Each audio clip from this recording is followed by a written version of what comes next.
बिस्मिल्लाहिर्रहमानिर्रहीम। अस्सलाम वालेकुम। मैं हूं नाज़िम कामरान मुग़ल और आप देख रहे हैं वकील टीवी। बजट की जो आमद है वो आपके सामने जो है वो पेश है।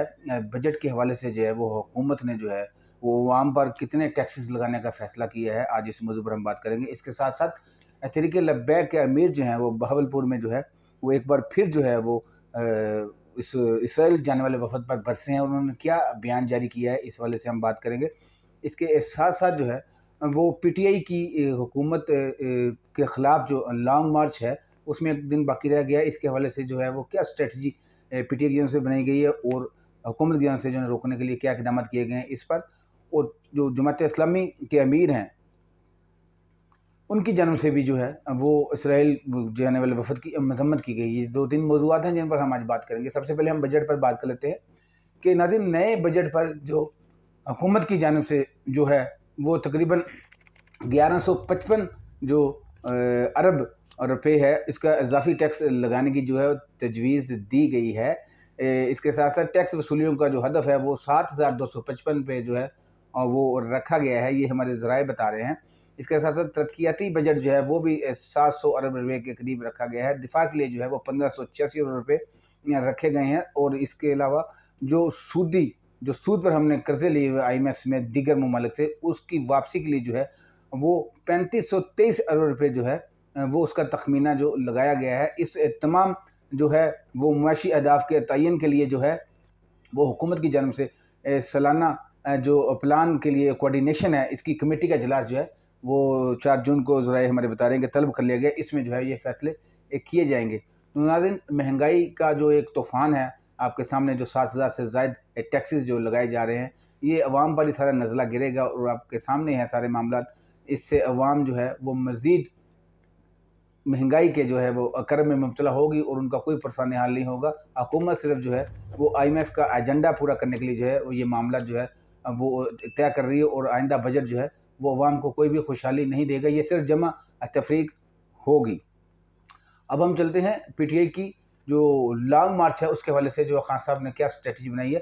तो खान साहब की जानब से जो है ये स्टांस जो है वो स्ट्रेट फॉरवर्ड तौर पर जो है वो लिया गया है कि वो जो है वो किसी तौर भी इस जो हुकूमत है उनके मसलत की गई है अवाम पर जो है साजिश के तहत, वैसे कबूल नहीं करेंगे। और वो इस वक्त इस दफ़ा जो लॉन्ग मार्च के लिए निकलेंगे तो वो पूरा जो है इंतज़ामात करके जो आएंगे। जबकि नून लीग की जानब से जो है वो उनके वफाकी वज़ीर दाखिला जो है नसरुल्लाह जो है वो बदस्तूर एक ही बयान पर जो है वो गमज़न है। वो कहते हैं कि हम इनको जो है किसी सूरत भी जो है वो मुल्क में दंगा फसाद की इजाज़त नहीं देंगे और इनका कला कमा करने के लिए जो है वो हर कानूनी रास्ता अपनाएंगे।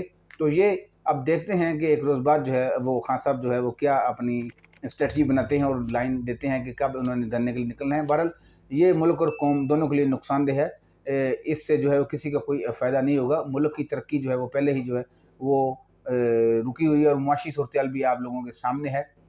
ये सारे मामला जो है वो पार्टियों को देखने चाहिए, जो कि इससे किसी को जो है वो फ़र्क नहीं पड़ता, लेकिन पाकिस्तान के 22 करोड़ आवाम को फ़र्क पड़ता है, क्योंकि वो इंतहाई जो है वो मुआशी जो की बदतर सूरत है उसका सामना कर रहे हैं। अब हम चलते हैं तहरीक लब्बैक के अमीर मौलाना साहब रिजवी साहब जो हैं वो आज जो है एक वलीमे की तकरीब थी बहावल नगर में, चिश्तियाँ के इलाके में, जहाँ पर जो उनके एक अल्लामा मुफ्ती फ़याज़ अहमद साहब हैं, उनकी जो है वो वलीमे की तकरीब में उन्होंने शिरकत की, जहाँ पर उन्होंने कुछ जो है वो ख़िताब किया। और जिस खिताब में उनकी जानब से कहा गया कि तहरीक लब्बैक के जो शेर हैं वो जो है वो पहले से ज़्यादा होशियार हो चुके हैं और बेदार भी हो चुके हैं। उन्होंने कहा कि यहूदियों के साथ तल्लुकात बढ़ाने वाले को कहते हैं कि बाज आ जाओ। अभी एक जो यहूदी है, यहूदियों का दमाद है, उसकी ज़िल्लत देख रहे हो और तुम यहूदियों के साथ जो है वो दोस्ती बना रहे हो। हम कुरान के फ़ैसले के मुताबिक जो है तुम्हारा फ़ैसला करेंगे। तो ये उनके जो है वहाँ पर कलमात थे जो उन्होंने अदा किए। इसके साथ साथ जो है उन्होंने मज़ीद कहा कि अभी कल की बात है कि जो इनका वफ़द जो है एक पाकिस्तान का जो इसराइल से मिलकर आया और कौम को धोखा देने के लिए जो है वो आज जो है वो गलों में फ़लस्तीन के जो है वो रुमाल डालकर असम्बली में जो है वो जा रहे थे। अभी भी कौम की जो है वो आँखें जो हैं वो नहीं खुलेंगी तो किस तरह खोली जाएंगी। अभी कौम को किस तरह बताया जाए कि यहाँ पर तो उन्होंने अफसुर्दा जो आलम है उसमें कहा कि यहूदी भी कहते होंगे कि लख दी लानत का लफ्ज़ उन्होंने इस्तेमाल किया कि आप पर इतने बड़े मकार हो। तो ये उन्होंने इंतहाई दुख भरे अंदाज में कहा कि जो हम हैं वो हमारे बारे में क्या सोचते होंगे।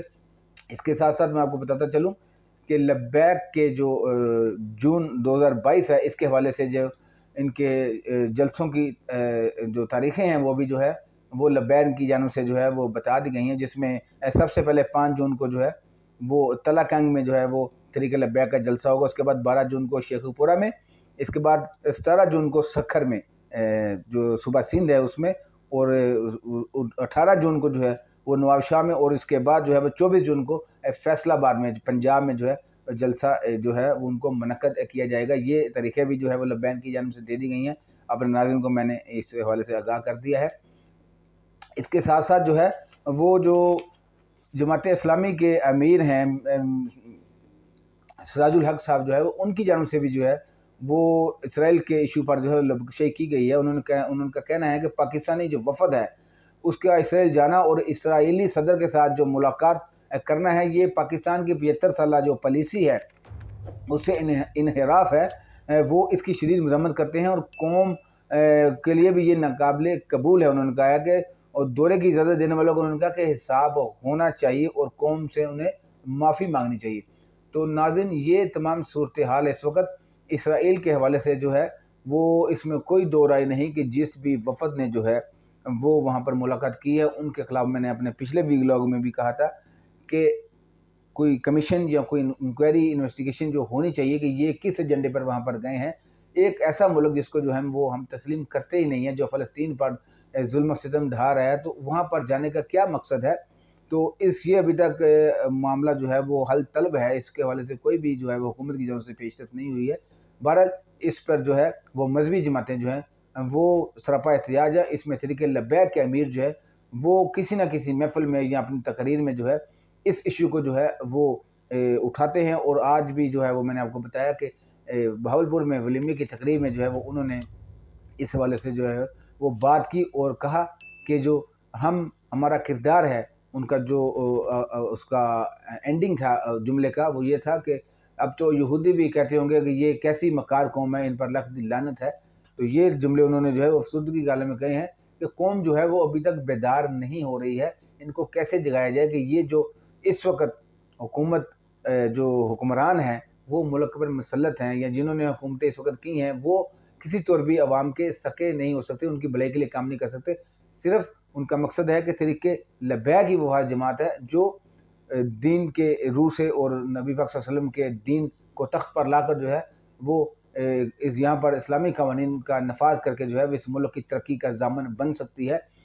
तो इस हवाले से जो है वो गाहे बगाहे जो है वो अवाम में शऊर बेदार करते रहते हैं। और अब उन्होंने जलसों के हवाले से भी जो है जो तारीखें हैं वो दे दी हैं और इससे वाज़ेह नज़र आ रहा है कि जो तरीक़े लब्बैक है वो इस वक्त सियासी जमातों में जो है वो उसकी पेनिट्रेशन जो है यानी सराइज जो है अब वो बढ़ती हुई नज़र आ रही है। और ये एक उनके लिए खुशाइंद है कि वो जो 3 बड़ी पार्टी हैं, पाकिस्तान पीपल्स पार्टी, पाकिस्तान तहरीक इंसाफ और पाकिस्तान मुस्लिम लीग नून, उनके मद्देमुकाबल जो है वो खड़ी होने जा रही है।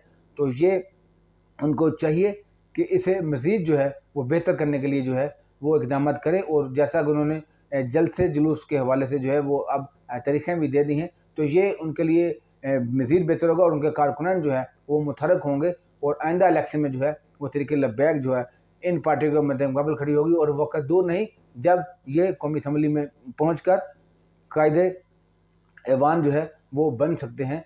तो अब देखते हैं कि अब जो आइंदा जो लाएअमल है वो क्या बनाया जाता है हुकूमत की जानिब से PTI को रोकने के लिए। और लब्बैक जो है वो आइंदा जो है इस पर जो इसराइल का मामला है इस पर मज़ीद क्या मौक़िफ़ अपनाएगी। तो आज तक के लिए इतना ही। अगली वीडियो के लिए इजाज़त दीजिए। पाकिस्तान जिंदाबाद।